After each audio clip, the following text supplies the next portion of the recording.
Joe Buck and Troy Aikman join us now. And Joe, you know the deal with this league, right? Titans haven't won since the middle of November. They starting a guy that they picked up 4 days before Christmas.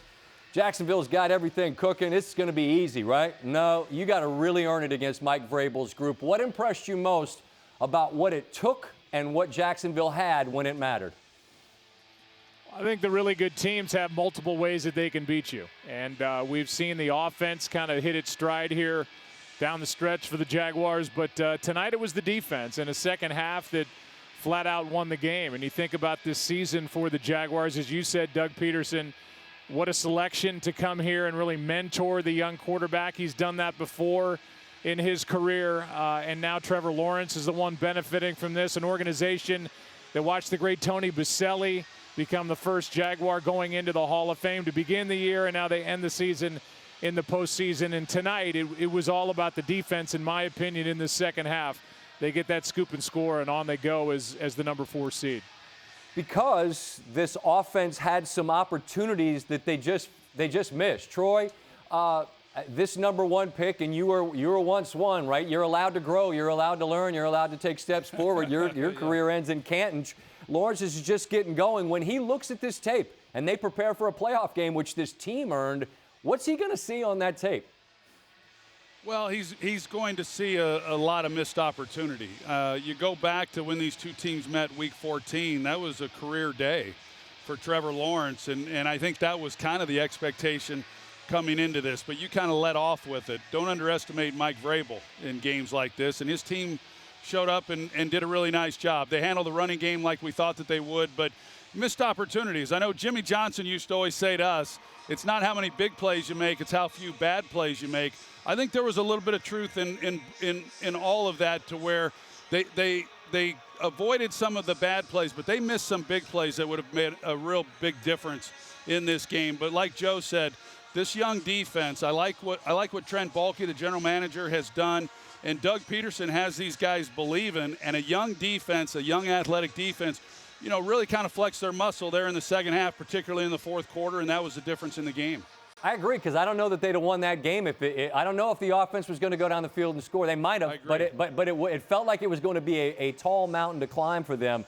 And look, Vrabel will be the first to roll his eyes at me trying to give his team praise for losing. But he told me months and months ago, we got a bunch of fighters. Joe, in the lead up to this game, given what they were starting in Dobbs, he got there 4 days before Christmas. What kind of belief did they have that this kind of night and this kind of script could be the one that they followed?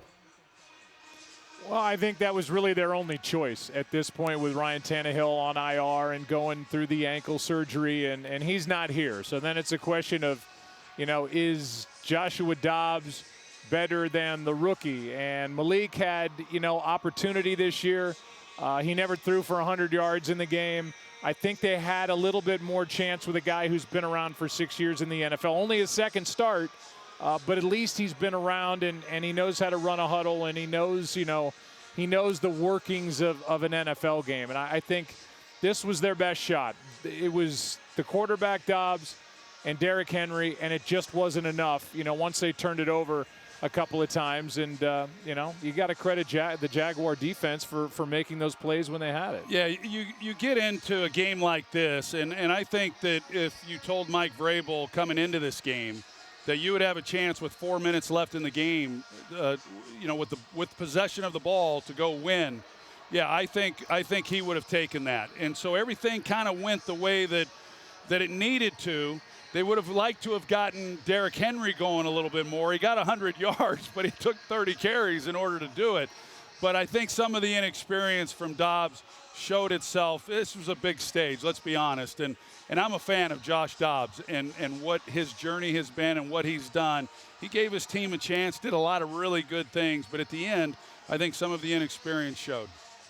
I mean, again, the Titans make you earn it. In the end, the Jags and that defense did. That earns them, at minimum, another game for their number 1 pick at quarterback and on defense as well to show what they've got next week. Joe, Troy, look forward to talking after next week's playoff game. Appreciate your time always.